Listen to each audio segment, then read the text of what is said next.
Hey everybody, welcome back to another episode of Gunpowder and Freedom.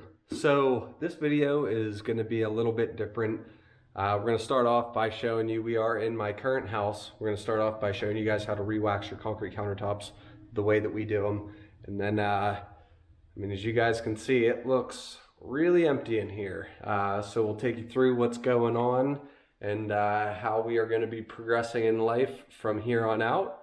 And take a little trip down memory lane walking through our house. So get the camera set up, get my materials set up, and I'll show you guys what we're doing. Alright guys, so I had to kill a little bit of time waiting for my camera to charge. So I went ahead and used some tack rags, gave all the countertops a nice thorough wipe and clean, make sure there's no loose debris on it. Now if you haven't seen any of my countertop videos, we use this product from Brickform. It's called a premium acrylic floor finish.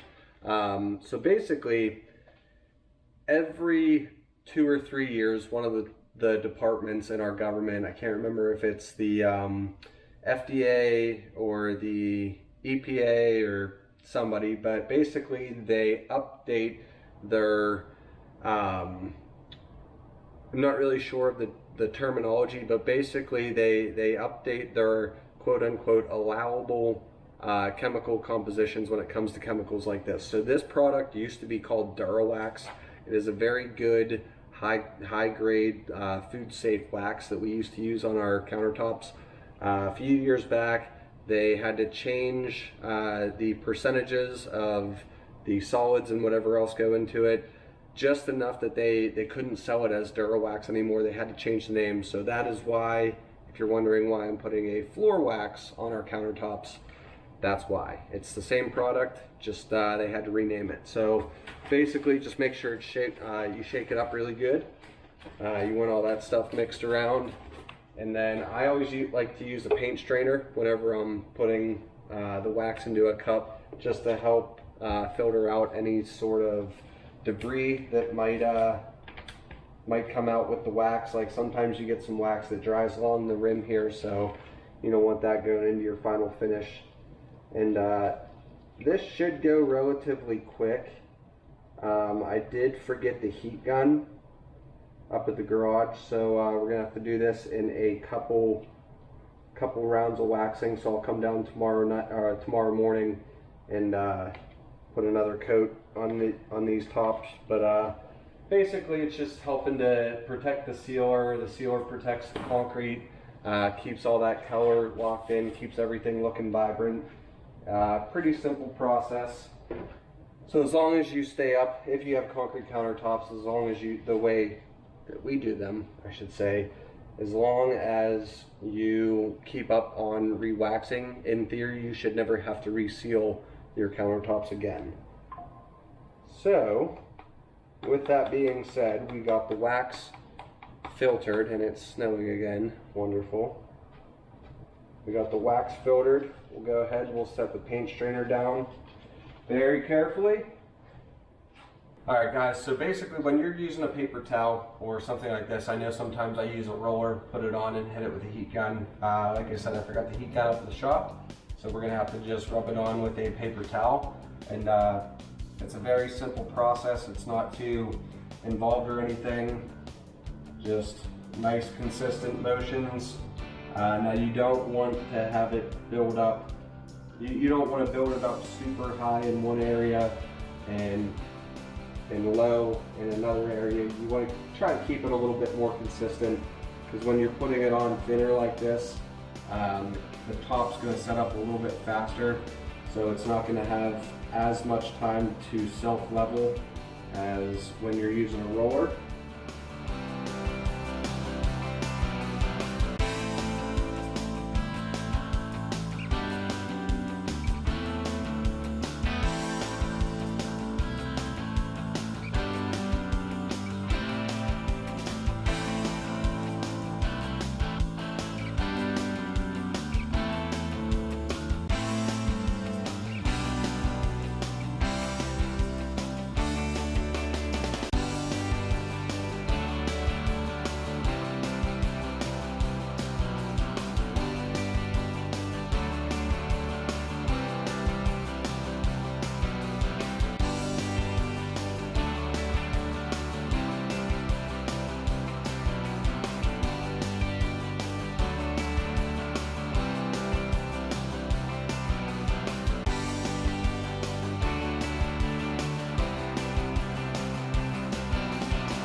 All right, guys, so that's drying up really quick. Now, this is kind of important. You don't want to jump the gun. Just because it looks dry doesn't mean that it actually is dry. Once that top dries out, it does look not dull, but not super shiny. Like, you can still see some wet swipes going right here that look a little bit more shiny than like this area here. If you jump the gun and put your next coat of wax on before it's actually ready, what you do is you run the risk of pulling that wax up and making it real bumpy and really rough. I have never done that. I know somebody that has done that, and odds are you probably know him too. I'm not going to say any names. But yeah, so now that we have a fresh coat of wax on these, we'll go ahead and give it till tomorrow morning. We'll come down, we'll put another coat of wax on it, get 2 good coats of wax for the potential new owners. We're having an open house here this weekend, so oh yeah, the house is on the market, so yeah, that's why it's all emptied and cleared out. So all right, guys, so the first coat of wax dried up really nice. There's still a number of spots though that it looks a little bit uneven, and as a contractor, your stuff always, like my stuff always gets done last. It's always, you know, the customers, the clients, friends that always take priority. So it's been a few years since I've rewaxed these, which is why we need to do another coat, possibly even a third coat. Like I said, there's just some spots that are absorbing that wax really, really fast. So we'll get this camera set up on time lapse, get a second coat on there, and then come back down later and possibly add a third coat.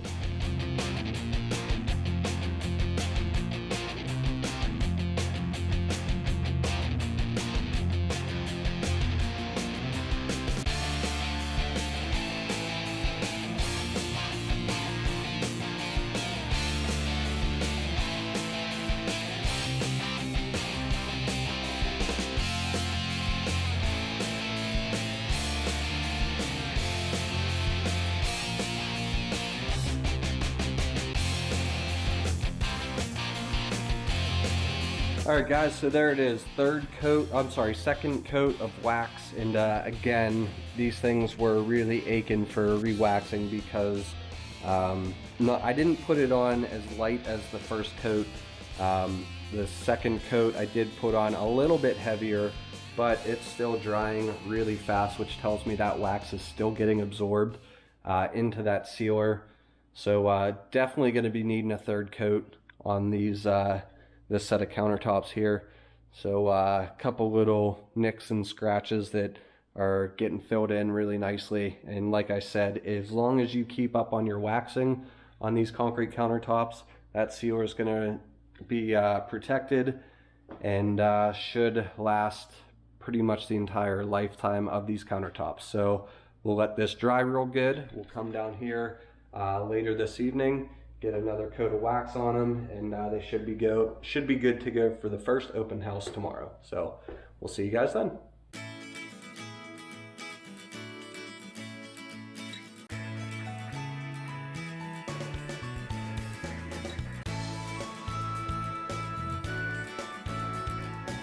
Okay guys, so fast forward a few days, and the house was put on the market actually just over a week ago.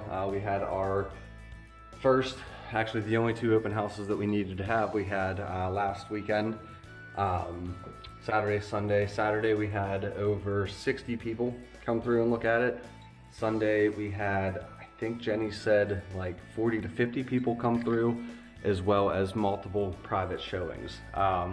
It was pretty neat because we did get one offer Sunday night. Wasn't what I was hoping for, so we turned that one down, and then Wednesday we got hit with multiple offers at night, went over them, and actually accepted one of them. So as of now, our house is under contract, set to close in I think 3 weeks, probably sooner from the time this video comes out. But it's pretty neat to be able to kind of put 9 years of my life and blood and sweat and you know, a lot of money into this place doing everything how I wanted it done, and then getting ready to put it on the market, just kind of be like, is anybody gonna like what I did? Are people gonna walk through here and be like, what was this guy thinking? Why did he do this here and that there? And why wouldn't he paint this there? But we were met with nothing but positive feedback. Everybody loved the house, and I was actually here to meet a few of the people, just trying to help out Jenny, like starting the fire, tidying some things up, turning lights on. Tried to get out of here, but ultimately people showed up early. No big deal. Always happy to do a little bit of a meet and greet. But everybody just had such kind things to say, so it was really an overwhelming feeling. But kind of as we kind of wind down with not only this video, but the time of owning this house, it's kind of neat to go back and think of everything that happened while I lived here. Moved here as a single bachelor, and within a couple months of owning this place, met the girl of my dreams, and fast forward to her moving in, and my office music room went from the extra room here to out in the common area upstairs to make room for Rachel's stuff. Then she wanted a craft room, some area for her crafting stuff, so finally got off my butt and finished this room here. So my office and music room went from up here to down here. I'm sorry, the music stuff went from up here to down here. Office stayed up there. I needed more space, so the music stuff got packed away. Office moved down to here. Fast forward a little bit, later, and we had Eleanor and needed room for toys and a playroom and everything, and so built the garage. Office moves out there. This room turns into a playroom, and everything we went through building this addition, learning about the fireplace and how to maintain, take care of, and most importantly feed the fireplace. I learned so much about the different types of wood in our area, whether it's cherry, oak, hickory, everything. Just learning all about that and what type of wood to burn, when to burn it, how to burn it, and more importantly, what type of wood not to burn. There was a lot that went into that. It just, like I said at the beginning of this video, or actually I think it was the walkthrough video, might not have been the house that I wanted for a first house, but it was definitely the house that I needed. Made me grow up and mature, and just get my head on straight. And if it wasn't for this house, I doubt Rachel would have liked me and given me a chance to win her heart over. And yeah, so I owe pretty much everything I have to this house. But getting back to it, rewaxed the countertops, and it made such a huge difference. It made them, just the looks alone, it makes them so much nicer. It brings back a lot of that lost color from the sealer dulling out. And then just to kind of touch them and feel them, you can feel how much smoother they are. Smoother countertop means an easier surface to clean, as well as less, liquids, bacteria, germs, whatever, that are going to kind of soak into that sealer and linger there. So maintenance is important. If you have concrete countertops or any countertop, let alone that needs some sort of maintenance, it's very important that you keep up on that, just from a healthy standpoint. But I mean, yeah, I hope this video answered any questions, not just about the rewaxing of concrete countertops, but the time in this house. And if you guys obviously have any questions on that, feel free to drop me a comment and let me know. But time to wrap this one up. So I want to thank you guys for tuning back into another episode of Gunpowder and Freedom. If you liked what you saw, please click like and subscribe. Don't forget to like us on Instagram, and don't forget to check out the description for some product links. I appreciate everybody's support. I say it every video, and I'll continue to say it from here on out. Thank you guys from the bottom of my heart for the continued support, and I will see you next time. Have a great day.